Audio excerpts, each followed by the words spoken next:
How's it going, Wayward Guns fans and fans of Supernatural in general? Geoffrey Curry here, as always.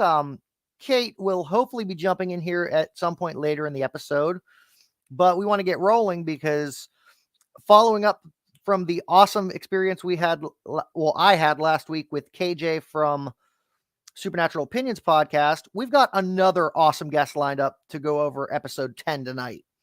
And I'm stoked because I didn't realize until she was on the until she just came into the studio and got to chat with her briefly before going off. But apparently now Wayward Guns is going international because coming at us from Melbourne, Australia, we got Jules from the Winchester Wiki. How's it going?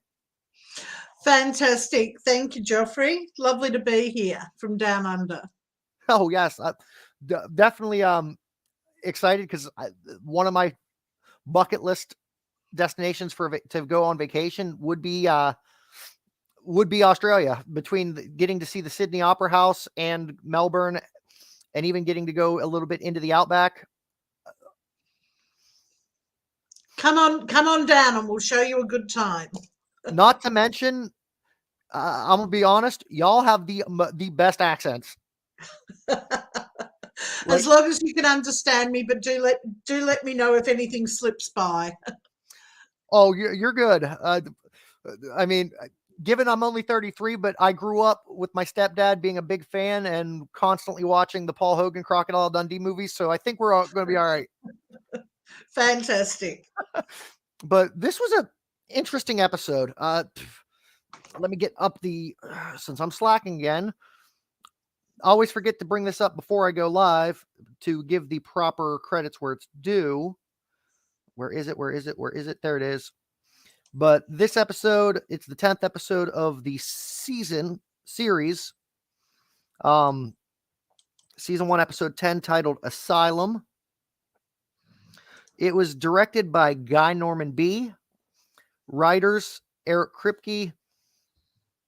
Creator, written by Richard Hatem. And story editors, Rael Tucker and Sarah Gamble. And I gotta say, who was the producer? Was it McGee again? Of course, executive producer. But this one's, there's so many different thoughts I had watching this episode because it ties into a lot of things I've seen elsewhere. But at the same time, it's so uniquely done that I'm gonna be honest, unless Kate has something up her sleeve when she pops in later, I couldn't really think of any lore for this one.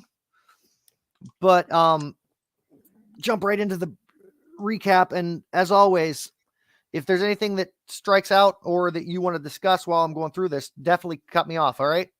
Oh, I certainly will. All right. The cold open. It's Roosevelt Asylum in Rockford, Illinois. This is an abandoned asylum. Jumping right there. This is, I suppose, TV lore, but this was filmed at Riverview Hospital in Coquitlam in Vancouver, which I'm not sure if you're familiar with its history. I am not. Fill me in.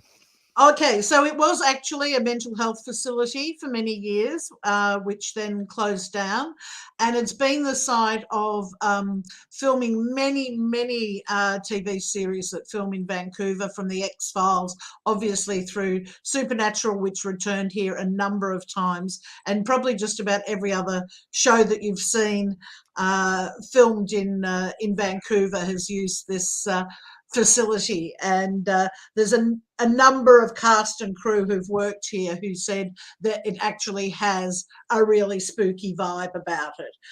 There's no documented necessarily haunting cases there, but it is known to have a bit of a dark history. And usually it takes the places, it's a hospital, it's a haunted house, it's something like this. This is one of the few times it actually connects to the real history, I suppose. Not that they were torturing people there necessarily, but that it's standing in as a psychiatric hospital in the episode as well as real life.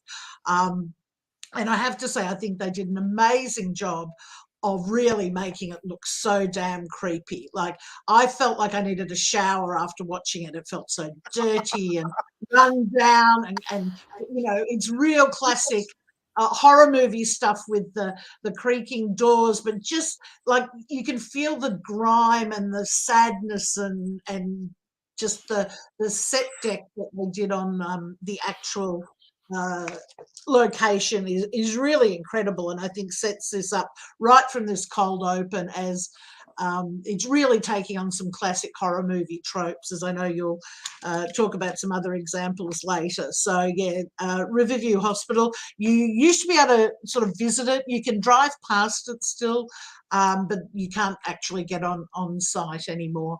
There has been talk recently of it being actually torn down and redeveloped into a community facility, but as of at the moment, it's still the old Riverview Hospital. I'm going to have to do some more research on that after we go off the air, because now that you mention that, it makes me wonder if another show that was filmed up that way, that another CW staple, I wonder if that was the same facility that was used for the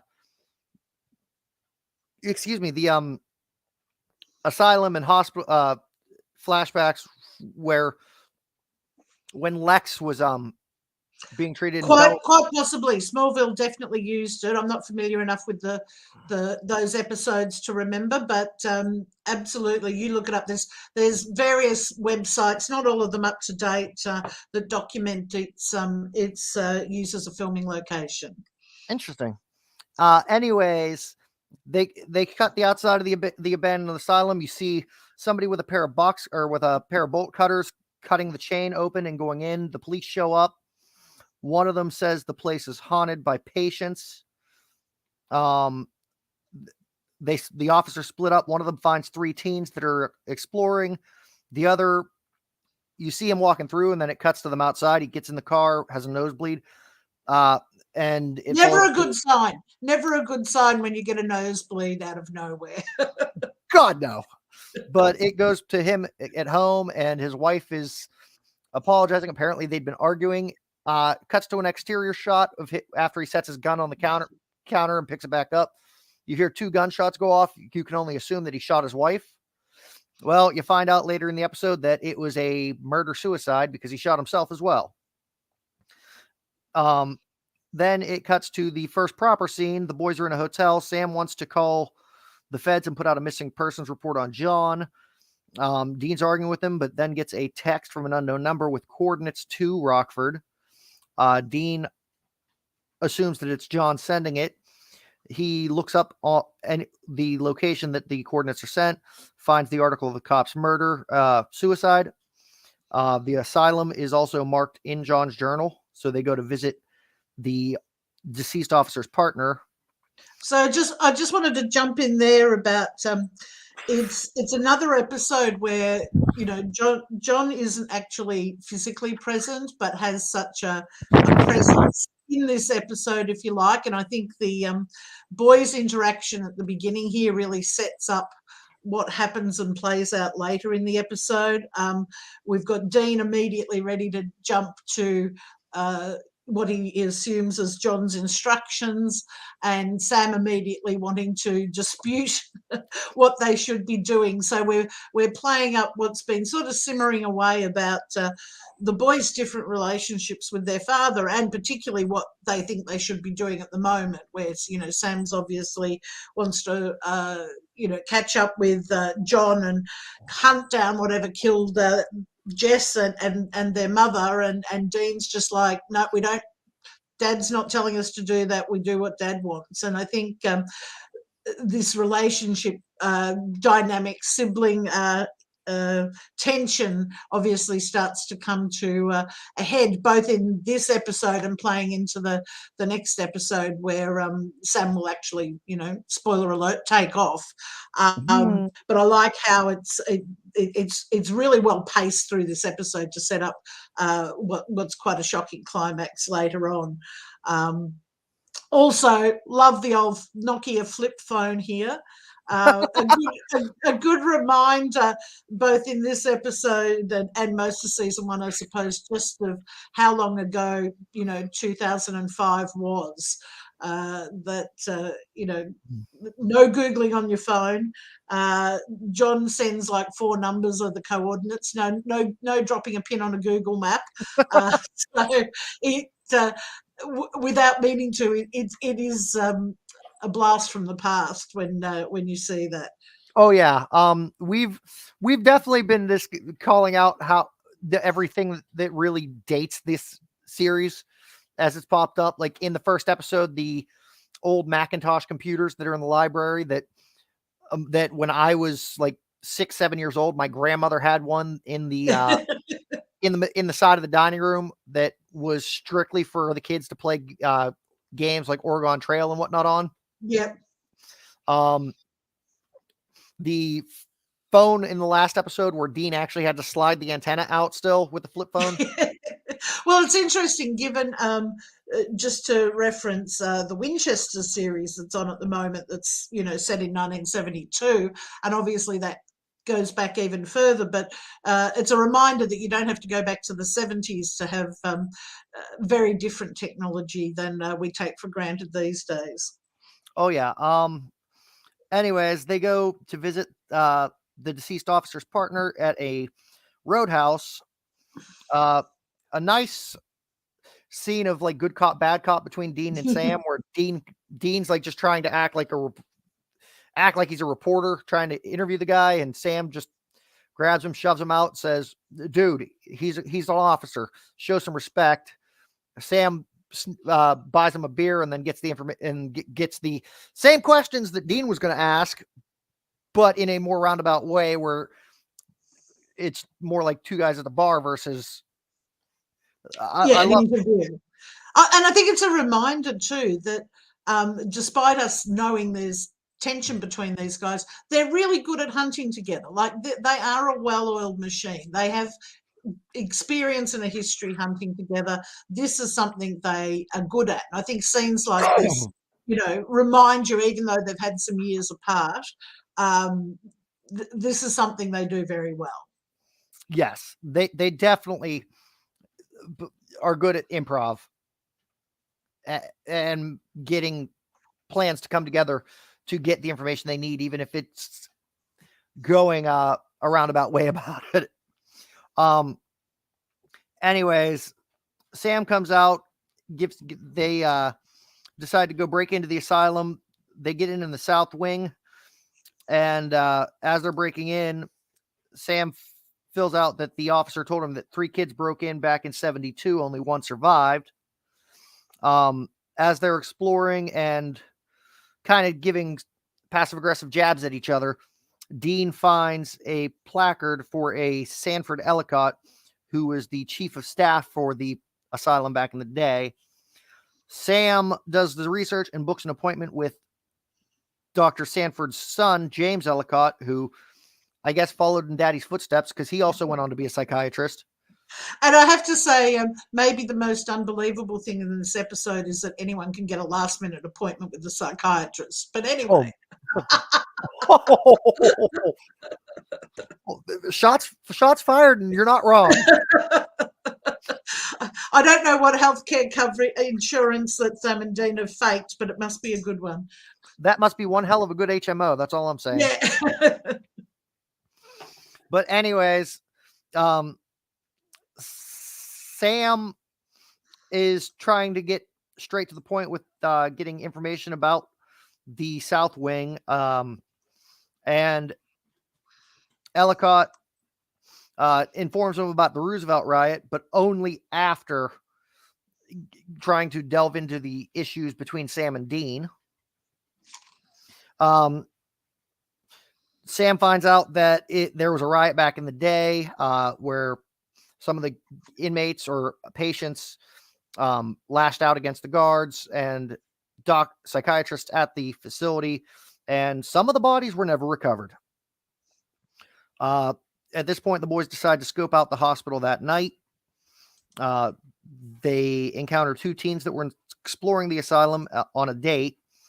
They got split up. something comes up to the guy and makes out with him. He's thinking it's his girlfriend at first, but once he breaks away from the kiss, he hears his girlfriend calling for him from another room. The boys plan to find and burn the bodies. As they're walking through, I guess it's just a shot at the spirits to come, because there is a close-up of a weird, bald, seasoned guy underneath the table while they're walking past. Yeah.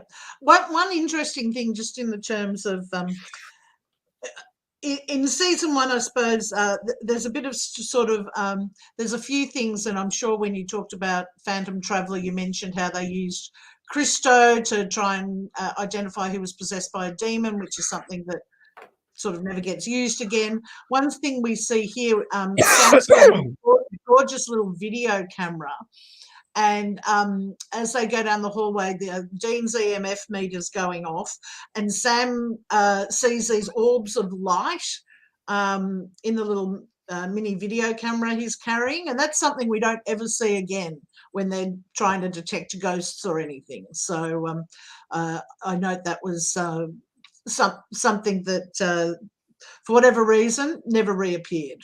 Well, another one that I noticed in this episode alone that they've changed from the beginning. What are you looking at, dog? Go lay down. But like the first episode with the woman in white, when the curse was broken and she passed on, it was like a nice effect of her like bursting into almost like into flames, and you see the dust flying away upwards. Whereas with the bad spirit in this episode, it's more like he turned to dirt and crumbled to the ground. Yes. Whereas we sort of settle on a different look as we progress through the series for spirits departing. Anyway, sorry, back to creeping through the asylum. All right, so a bloody spirit comes up to Sam, but it's like she's not a threat. She's not attacking. The boys find the missing girlfriend, who we find out her name is Kat. They set out to find her boyfriend Gavin. Sam finds him unconscious in the middle of one of the rooms. When he wakes up and is saying that the spirit came up, kissed him, and whispered something to him afterwards, but he wasn't trying to find out what, because he took off. Rightly so, I would say. Damn it, Gavin, it was your idea to go on a date to a haunted asylum. Well, apparently he wasn't getting the type of action that he thought he was going to. He was getting action, just not from his intended target. But Dean and Kat are walking down another hallway. Kat gets trapped behind a locked door with another spirit in the room. Sam comes up and yells through to her that it's only trying to communicate. It's not a threat. You just got to listen to what it says. It's the only way to get free. Dean's like, Sam, I sure as hell hope you're right. Well, obviously Kat listens, because the door opens. She comes out. The spirit had apparently told her the number 137. Sam realizes, okay, that must be a room number. They're still trapped in the asylum. They can't get out, even though they're trying. So they go and find room 137. Dean's the only one that goes in for some reason. He finds a journal in a loose wall panel that is showing various torturous treatment methods and experiments that we find out is Sanford Ellicott's personal journal. Sam then gets a phone call from Dean, who's saying he's in the basement and he found something. So Sam goes to find him to figure out what it is. Well, he gets to the basement and he encounters a spirit, which my first assumption was right. It was the spirit of Sanford Ellicott, who grabs his head and you see a weird like lightning bolt glow. Dean meets up with Kat and Gavin and they're like, where's Sam? Well, he went to find you. He went to the basement to find you after you called him. Dean's like, I didn't call him. And let's just pause to say, after Kat nearly shoots Dean with the shotgun full of salt. Oh yeah, I forgot about that. That was great. That was great. Kat proving herself to be quite capable in this situation. You know, she's been chatting to a spirit. She's ready with the shotgun. And I have to say, back in the day when this aired, there was a lot of fans loved Kat, and there was a lot of fanfic written that had her, you know, training to become a hunter many years before, you know, Wayward Sisters was around or suggested. People were like, oh, what if some of the people that the boys meet up with become hunters as well? So I thought she was a great character in this, and sort of going against type as not the screaming maiden from many horror movies, but a very very capable hunter in training, I think. Yes, I definitely got a kick out of that, especially the look on Gavin's face when Sam's like, "Do either one of you know how to? Or can either one of you handle a shotgun?"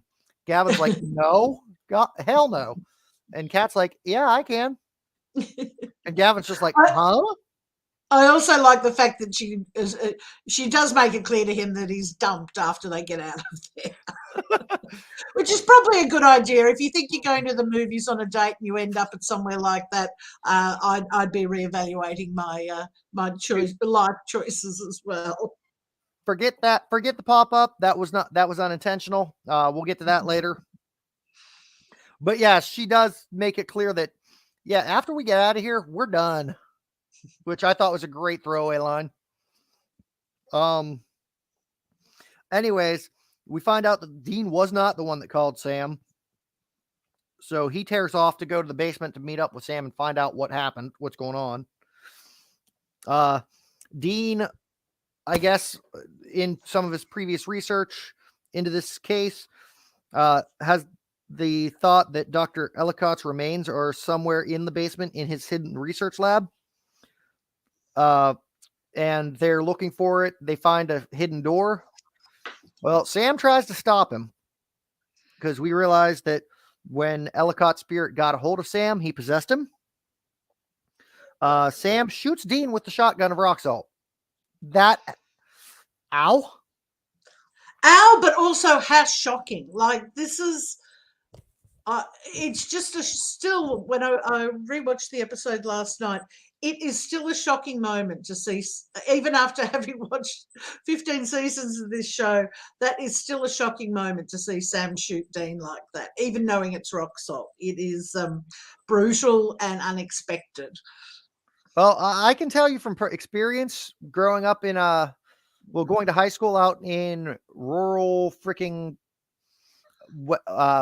Western Pennsylvania, a lot of farmland and a lot of younger, dumber days. Getting hit with a loaded buckshot of rock salt from a pissed off farmer, not pleasant.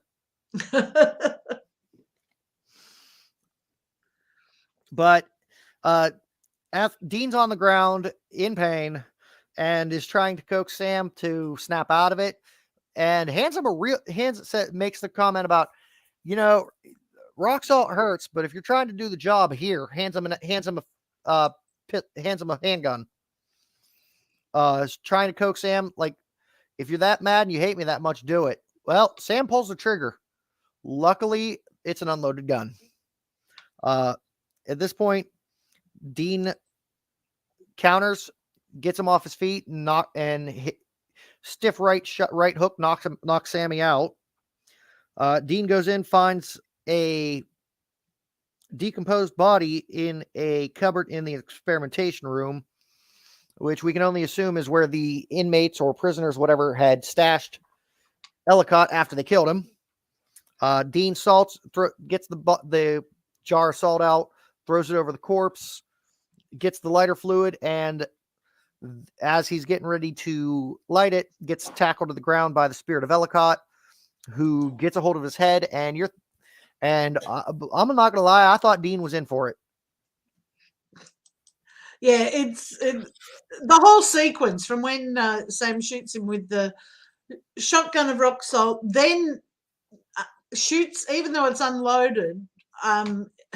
Again, knowing this has all been brought about by the evil psychiatrist is one thing, but it's still the level of anger Sam has at Dean here, again, is quite shocking, to think that he would even aim a gun at Dean, let alone shoot it, even if he's under the influence. And then you've got Dean himself being attacked by Stanford Ellicott, and it's great stuff and great direction by Guy Norman B, who really amps up the tension on this.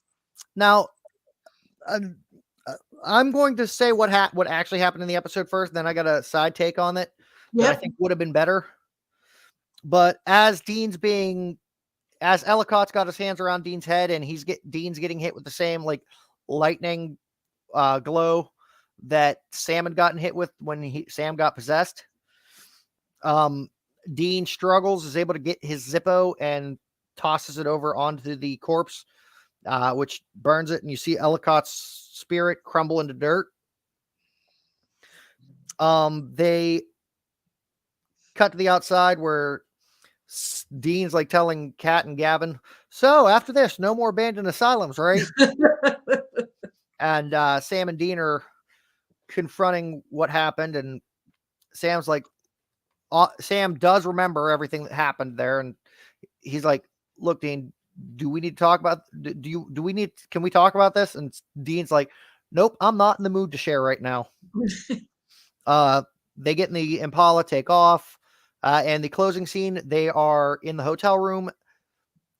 Dean's phone starts going off, but Dean sleeps through it. Sam wakes up, answers it, and the last thing that you hear is after Sam's answering the phone is like, Sam's like, wait, Dad?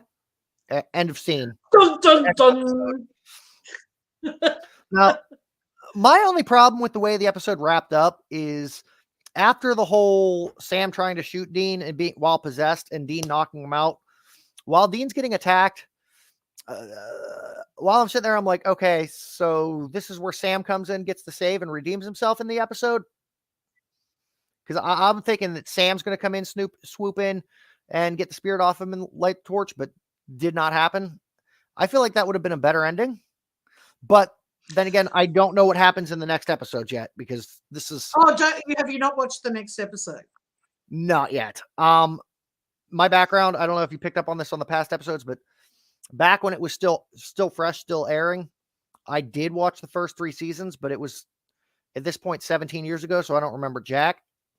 Right. And I actually gave up on the series at the beginning of the 4th season, because I'm gonna be honest, a new character got introduced that to me killed the show. Castiel. I guessed. But so without spoiling the next episode for you, then there's a reason that they're not resolving the tension between the brothers. I mean, this is part of the arc of the first season, and if Sam had redeemed himself, then yes, that would have been that would have worked. But there's a reason why they don't talk about it at the end. That tension carries through and becomes a key element in the coming episodes. So it's a very deliberate move on their part. Okay, I'll have to, because I don't remember where it goes from here. Yeah, and very much the next episode, it plays directly off what happens in this episode. So you'll get to see exactly why it didn't resolve. Of course, as with most seasons, it does resolve at some point, but it plays for a while. Okay, I'll have to pick that up. I know you did give one brief spoiler that apparently Sam takes off. Well, of course he comes back, obviously, but yes, sorry about that. All good. Giving acting credits real quick. Of course, Jared Padalecki and Jensen Ackles played the Winchester brothers. Guest stars in this episode were Brooke Nevin as Catherine, Nicholas D'Augusto as Gavin, Tom Pickett as Officer Daniel Gunderson, Peter Benson as Officer Walter Kelly, and Carly Workington as his wife, Mrs. Kelly. James Purcell as Dr. James Ellicott. Norman Armour as the spirit of Dr. Sanford Ellicott. Nancy Bell as the spirit of the old woman. Nicole LaPlaca as the spirit that kisses Gavin.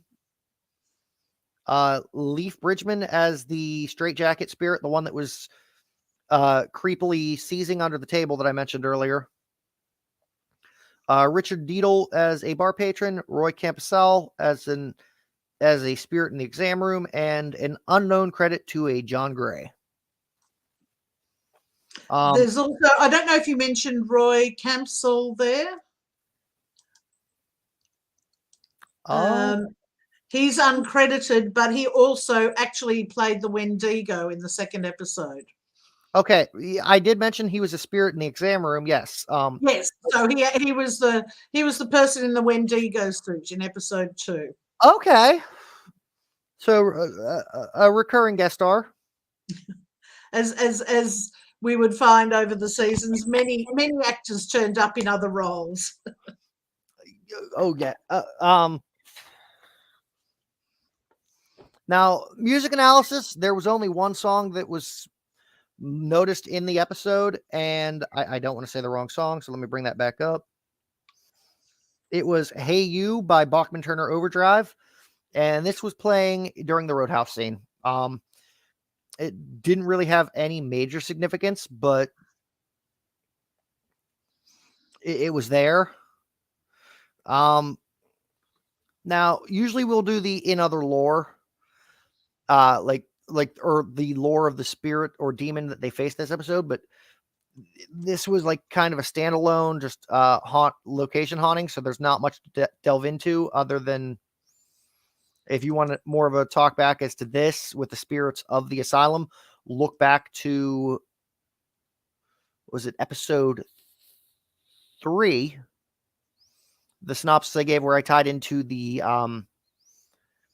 spirits from the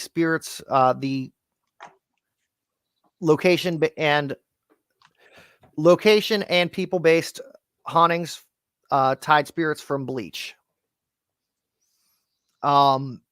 Before I get into the in other media, because this is a different one, because I'm not just talking in media, there's a real world location I want y'all to check out too. We'll update the Skirt Magnet scorecard. And, well, Kat was the only female in the episode, and she didn't really have any particular leanings towards Sam and Dean, more so just trying to get rid of her boyfriend, Gavin. So I think we can agree that this one goes to a score for no skirts. Would you agree, Jules? Other than, yes, certainly not a romantic interest, but as I said, I think she could have been an ally later on. Could have been a good friend if they were into training hunters, but not at this point in their life. Now, mind you, the scorecard's not 100% accurate for the episode we're on, because with the guests that we had lined up with KJ from Supernatural Opinions last week and you coming on for episode 10 this week, we actually skipped over episodes 8 and 9. We got 8 and 9, and we'll have to go back to that, or 7 and 8. So those are going to be the next 2 episodes covered. Cool. But with Home being as big of an episode as it was, and the fact that you'd already signed up for this one, and looking back, not much happened that progressed the overall story of the series. 7 and 8, we felt comfortable making that jump. Well, there's definitely a romantic interest in 7.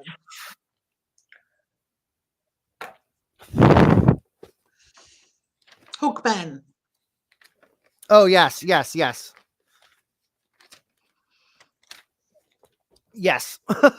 We'll get to that one. That'll be the next episode covered. Now, in other media, this one, excuse me, we're going to tie with the actual in other media synopsis first, and this is one that's actually, this episode is actually featured in this movie, but there was a 2011 film called Grave Encounters, where it is a production crew from a Ghost Hunters reality show that lock themselves inside of an abandoned mental hospital that is supposedly haunted. And it's a great horror flick. All I'm going to say is, other than Ellicott being the exception in this episode, the spirits that are encountered by the crew in Grave Encounters are not as, let's say, non-threatening as what the boys encounter here. Definitely, if you want a good spook that's along the same veins, check out Grave Encounters. Now, the other one that I wanted to call for other media, since we're talking about haunted psychiatry or haunted asylums, haunted penitentiaries, haunted lockups. I live in Weirton, West Virginia. About a 40-minute drive south of where I live is a little town called Moundsville, which is home to the West Virginia Penitentiary. It is a closed down, former, obviously, penitentiary that offers haunted tours, including the one that I'd love to go to one of these days. For $75, you can sign up to spend the night in the penitentiary. The night starts with a brief guided tour and then opens up for self-exploration. You want a spooky time that ties into what the boys went through in this episode? Definitely check this place out. At this point, I'm thinking Kate might not be jumping in. Did you have anything you wanted to add on the lore or in other media? Well, certainly there's a reference to lots of other media in the episode. We've got Dean makes two shout outs to Jack Nicholson projects in One Flew Over the Cuckoo's Nest, which of course is also set in a psychiatric hospital, and The Shining. Noticing that the room they go to is 137, which is only one off the famous room 237, which is in the Overlook Hotel in The Shining. There's a couple of other references that people may not anymore get. There's a reference to now what is it? Which is the hottest psychic? Patricia Arquette, Jennifer Love Hewitt, or you? Is a line Dean says to Sam. Now they were both referencing the show's Ghost Whisperer that starred Jennifer Love Hewitt and The Medium starring Patricia Arquette. Yes. Yeah. And there's also he also refers to Sam as Haley Joel, which of course is a shout out to the M. Night Shyamalan movie The Sixth Sense, with Haley Joel Osment saw dead people. Yes, there were 3 other references made in this episode that I don't know if you caught them or not, but the Sam actually compares the haunted building to the one in the Amityville Horror. Yes, good shout out to good old Amityville. And then the other 2 aren't really horror references, but they're just great references, period.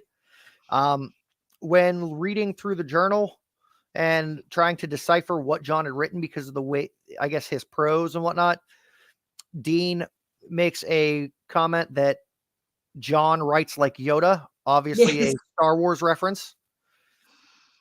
And there is a reference made. I'm not exactly sure where in the episode it was, but there was a reference made that I'm seeing on IMDb to a Nigel Tufnell, which is when Dean goes into the bar to interview the cop, he says he's Nigel Tufnell from the Chicago Tribune. Okay, yes. This was a reference to Christopher Guest's character in the movie This Is Spinal Tap. Yeah. Which was a rock band mockumentary. Did you have any particular favorite scenes in this one? Oh, look, I think the climactic scene of Sam confronting Dean, we saw back in Skin, episode 6, when Dean, well, the Skin Walker was sort of imitating Dean, if you like, taken over Dean's form. It's a good mechanism in a show where, certainly in season 1 and 2, it's only Sam and Dean most of the time, so they're not talking to anyone else about what they're thinking. It's the monster possession sort of route is a good way to get a bit of an insight into what's going on internally for these guys. And I think, as I said before, there's been some friction between Sam and Dean over whether they should be hunting down John or following his instructions or whatever. But this is the first time we get a glimpse of the depth of Sam's anger. There's a line where Kat asks whether Dean's his boss. When he says, oh yeah, this is our job, and she's like, oh, is Dean your boss? Yes, and Sam was like real quick to say no. And so I think that scene, and as I said, obviously he's been influenced by the ghost, but he does still shoot Dean, and so I think it's the first glimpse of the depth of that anger, but also it plays out well. And again, not to spoil you for future episodes, but well down the track, there's a number of episodes that focus on Sam's anger, and that there's an episode in particular where he says he feels like he's been angry his whole life, and we will find out some of the reasons of what's been nurturing that anger, if you like, for particular reasons in the next season. But again, it's a good through line for Sam's character. And of course, Dean, we have not wanting to talk about things, very much in denial, like, yep, let's just move on, pretend it hasn't happened. Which again will play into things down the track. So I mean, I think it's if I was going to show someone people often ask, if you're going to show someone a supernatural episode to get them hooked, what would you show them? I reckon this is a good example of a great supernatural episode that's got good, for me, I came to the show because I love horror. This has got a great sort of horror template, horror story to it. Creepy, plays around with some of the tropes, but it's also got this tension between the brothers. And if I watched this for the first time, I'd be like, oh, okay, something going on between these two that's not all happy families. So that's why I love, I think this is a great episode, great supporting characters. The opening teaser, I think, is a standout as well, where you have the cops walking through the abandoned asylum and you're waiting for something to jump out, which doesn't. And I think those sort of ways of undercutting audience expectations are great. But then, of course, you have an end with, as you said, the murder-suicide. So, yeah, I think it's for a mid-season episode leading up to the remembering that, we always had the mid-season break on a cliffhanger. That's coming in a couple of episodes. This is a sort of arcing up the tension and the stakes of finding Dad and what's going on between the boys. So, I think it's a great episode. Okay. Well, I have a feeling when we get to the 7 Circles of Hell rating scale, we're going to have different answers then. For me, usually it's usually favorite scene ties in and is one that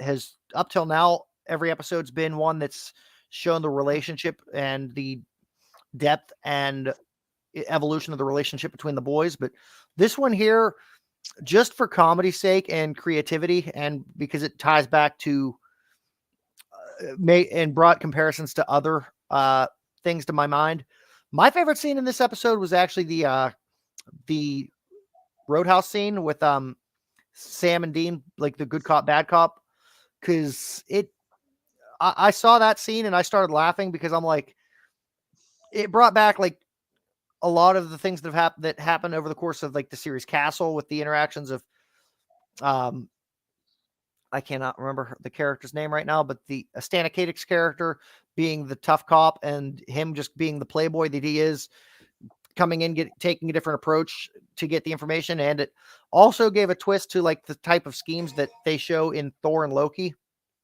during the Avengers movies.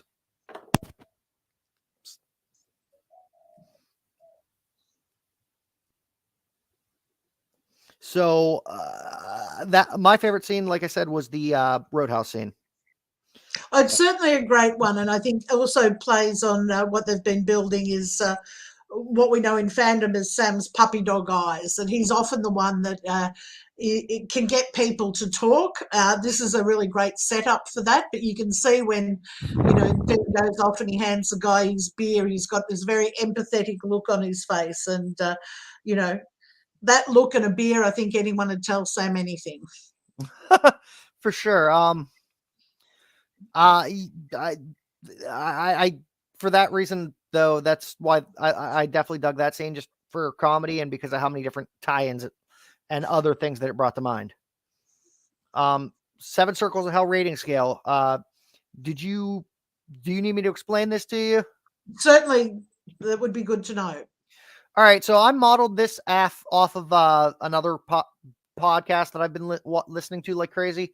The Talkville podcast with Michael Rosenbaum and Tom Welling, going back rewatching Smallville 20 years after it was aired. For them, it's the 3 Roses is the best rating an episode can get. A heater would be the middle or a neutral episode, and the bombs are bad episodes, with 3 being the worst. It's sort of the same, except for me, it's the first 3 circles of hell are where the posers and the weak centers go. So those would be the bad episodes. 4th is where it starts getting good, like where the sins start heating up and getting interesting. So that's where it's like a neutral episode. And then 5th, 6th, and 7th circle are the best of the best. And hey, welcome aboard, my co-host.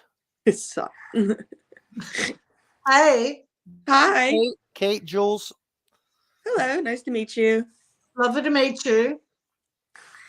Hi, Vivi. You say hi. Hello, small one. You're on camera now.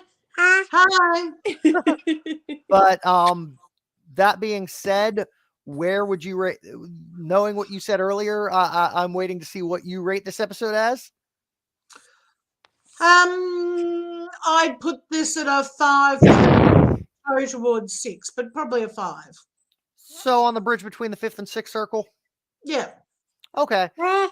See, for me, I was right off the bat gonna say I agree. That's my number. Okay.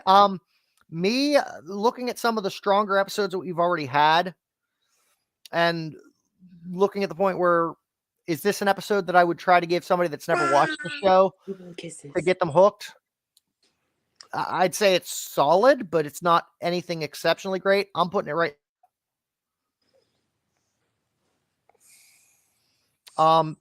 Kate, did you have a favorite scene you wanted to discuss since we just got over that? Oh God. And she's going to be unbiased because she just jumped in, so she didn't hear the scenes that we already discussed. Oh yeah. I mean, I had to actually go through it, the whole thing, because I forgot. I was like, there's a few Asylum episodes for real though. So, and like crazy ghosts. So I was like, which fucker? What is it? And there's our 1 per episode. Had to sneak it in there. I think, oh God, I want to say like the end whenever like Sam's possessed, I'd have to say right about there, because I mean, he's basically telling Dean what his inner feelings are, even though afterwards he's like, I didn't mean it. It'll go on, and it proves to like show the complication between them per se. An excellent choice, and one I made myself, Kate. Yeah, mine was the Roadhouse scene with the good cop, bad cop, with trying to get the information out of the cop. Sam's already mad as it is, so. I will say I have a slight a bias towards the final scene when Sam wakes up when John's on the phone. Yeah. Purely because I don't know if you noticed, he's wearing what became a very famous object in fandom, which is known as the purple dog T-shirt. which stood out because neither of them tend to very rarely wear any T-shirt with a logo on it. Dean once or twice wears band T-shirts, but not very often. Yeah. And I actually own the very shirt that he wore in that scene. Oh.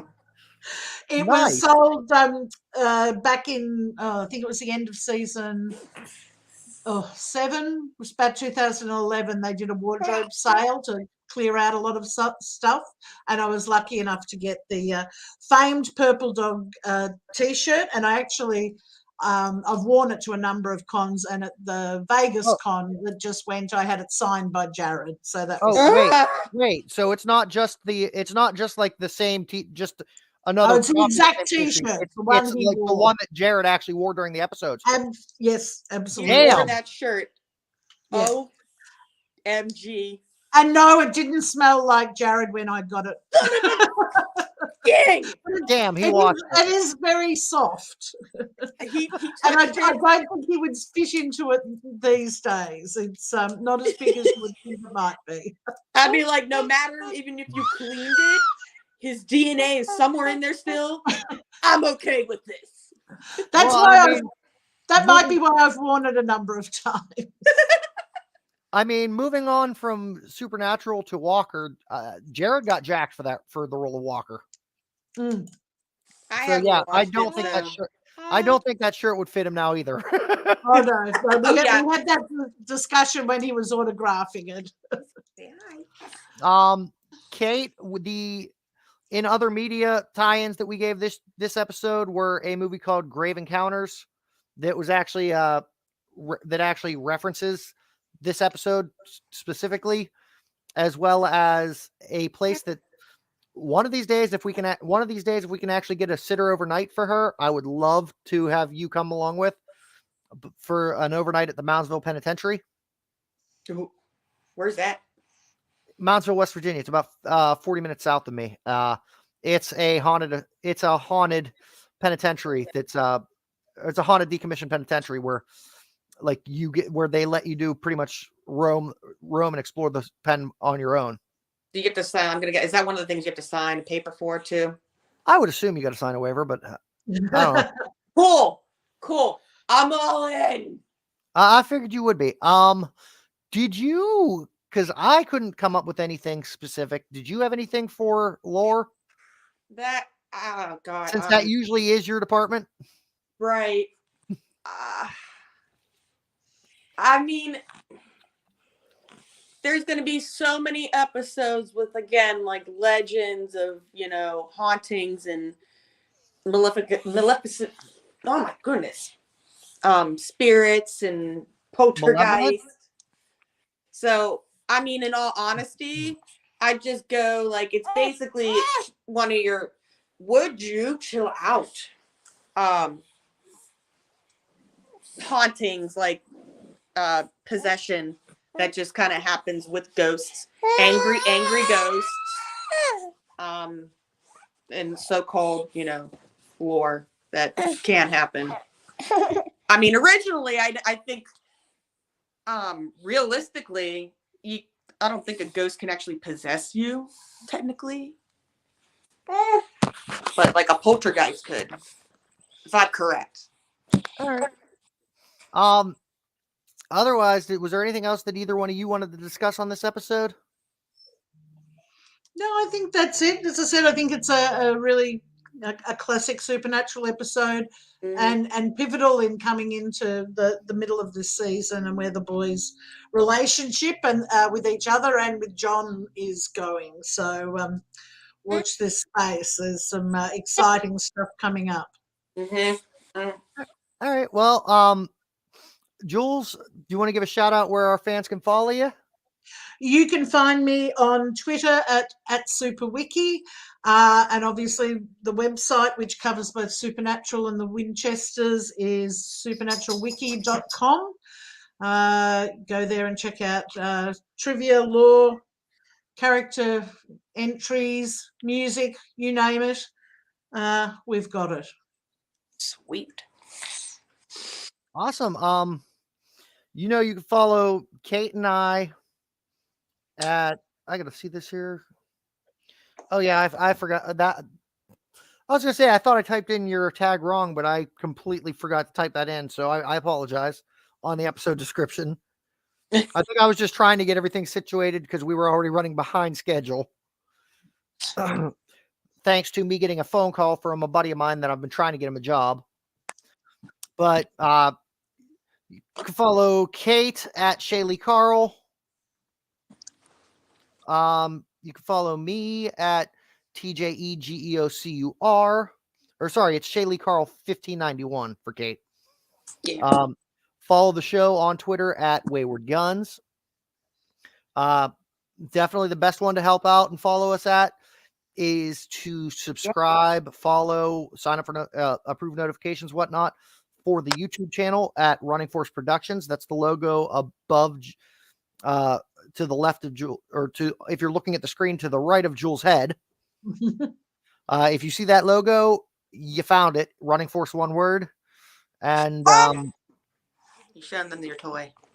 we do have Patreon that's being worked on and getting things uploaded and fixed, but you can follow that at patreon.com/waywardguns. There is a awesome patron loyalty program with your memberships to get great swag. Our top tier, the God tier, gets you with, by the end of a year, if you keep the loyalty membership, it'll top off with an awesome Wayward Guns hoodie, which I need to get one of. So I got to figure out how to go to the manufacturer on that one. Otherwise, Joel, stay on for a minute after we sign off and go offline, because I want to talk about hopefully getting you back, because you know your stuff. But Thank you. This is Geoffrey And Kate. and our Jules. special guest Jules from the Winchester Wiki, signing off.